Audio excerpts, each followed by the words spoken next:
مناقب آل محمد کی روایت ہے. آیا آنے کے بعد کہنے لگا کہ یہ بتائیے کہ کیا سور اللہ کی تسبیح کرتا ہے یا نہیں کرتا.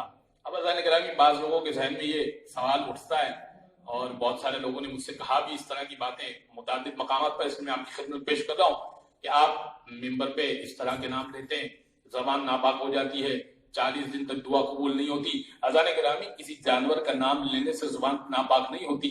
جب انسان گالیاں دیتا ہے تب زبان ناپاک ہوتی ہے, جب غیبت کرتا ہے تب زبان ناپاک ہوتی. جانور کا نام لینے سے زبان ناپاک نہیں ہوتی. بس اس نے آنے کے بعد سوال کیا کہ یہ بتائیے وہ جو نجس جانور ہے وہ اللہ کی تسبیح کرتا ہے یا نہیں کرتا. امام کہنے لگے تسبیح کرتا ہے, کیونکہ ما فی السماوات و ما فی الارض کے تحت آتا ہے تو وہ تسبیح کرتا ہے. اس سے سوال کیا کہ پھر مولا وہ کیا تسبیح کرتا ہے.